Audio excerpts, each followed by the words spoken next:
Living in Brighton Hollow as a child was like being suffocated inside a snow globe that looked perfect from the outside. But once you realized how small the world truly was, you saw the truth. Everyone knew everyone. Everyone had an opinion. And no matter how much you tried to shake things up, the glass walls never moved. At the time, I was just Kieran Brooks, the kid whose parents worked double shifts at the hardware store and the cafe. The kid with secondhand sneakers, a determined gleam in his eye, and no time for lofty dreams. They were doing their best to build an honest, modest life, buried under bills and exhaustion. But even as a kid, I wanted more. More than recycled gossip under flickering neon lights. More than the loop of sidewalks, Friday night football, and stories that never made it past the town's edge. And somehow, I caught the attention of her. Sienna Hartley, the golden girl from the upscale side of town, where porches wrapped around houses like ribbons and Christmas lights never flickered. She was everything I wasn't. Polished, poised, so beautiful. She could take your breath away, literally if you weren't careful. But what stayed with me wasn't her looks. It was her laughter when I cracked a joke. The way she leaned in when I spoke, like I mattered, like she wasn't just humoring the poor kid from across town. And so I fell hard. We were inseparable through high school.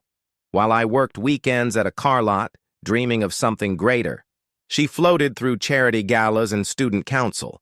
But I convinced myself that love could bridge the gap, that it would be enough to fill the space between our worlds.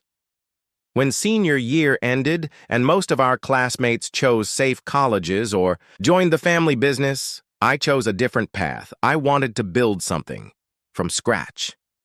Something that mattered. I still remember the night I told her.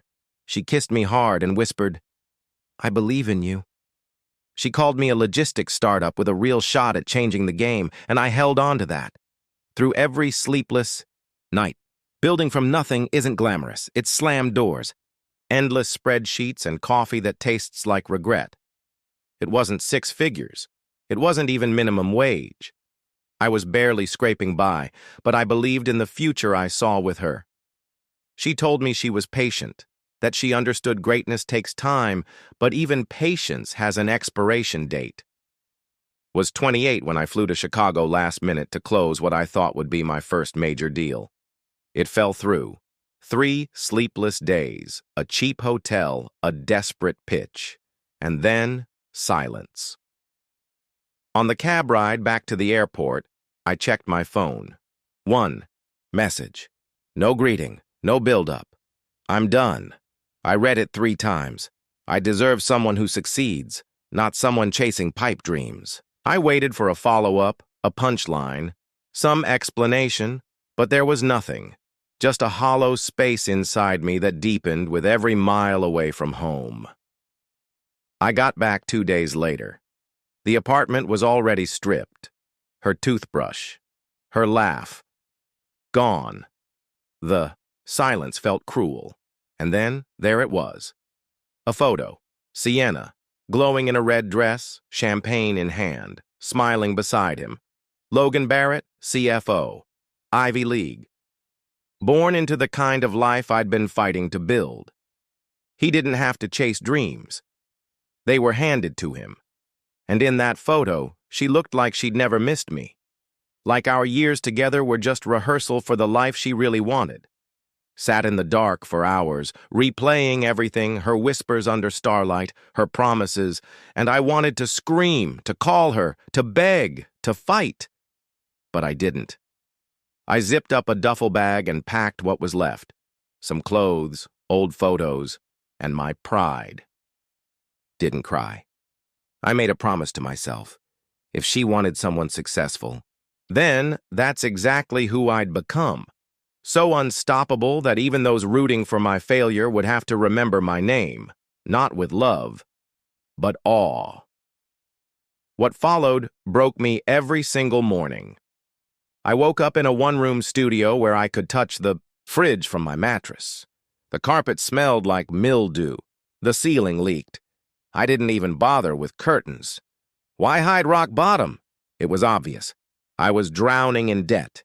Credit destroyed, collectors circling like vultures. Some days I lived on canned soup, rotating between chicken noodle and minestrone until I couldn't tell the difference.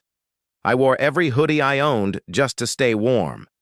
Sometimes I'd curl up under thin blankets, wishing the silence would just swallow me whole. I wasn't thinking about redemption, just survival. I looked up warehouse jobs, line cook gigs, anything to feel like a man again, anything to make the ache go away. And through all of it, the one person who never left was Brady Miller. We'd been best friends since middle school, two kids with scuffed knees and broken bikes. He showed up with burgers and beer, never asking questions. We sat on the floor watching old football clips and laughing like nothing had changed. One night, he tossed a half-eaten burger at me and said, "You're not dead yet, bro. You're just in the mud. Dig your way out." It sounded simple, but climbing out was hell. Sienna's words echoed in my mind. I deserved someone who succeeds. They weren't just a breakup. They were a curse, a chokehold. And I hated her for giving up, for giving in. But I hated myself even more for almost agreeing with her. Still, something in me started to shift. It wasn't dramatic. No light bulb moment, just quiet, stubborn change. Every time I saw another photo of her smiling with Logan, I felt a callous form around my heart. If success was what she wanted, then fine, I'd build it, brick by agonizing brick, not for her, but for the boy I used to be, the one who believed hard work still meant something. So I restarted a side project, offering logistics to small businesses that big corporations ignored. Knew the town, I knew its gaps, and I knew what it needed, even if it didn't know yet. The first hurdle? Money. I had none. Banks laughed. Investors ghosted me. So I hustled, moved furniture, laid tile, saved every cent, sold my old truck, bought a beat-up delivery van that coughed when it started. I borrowed tools, begged for favors, pushed until I bled, and failure? It stalked me like a shadow. Sometimes I sat alone on the office floor, which was really just a dusty storage unit, wondering if I was rearranging deck chairs on the Titanic. But every time I thought about quitting, I heard her voice. Again, I deserve someone who succeeds. Well, so did I, but not for her. Not anymore.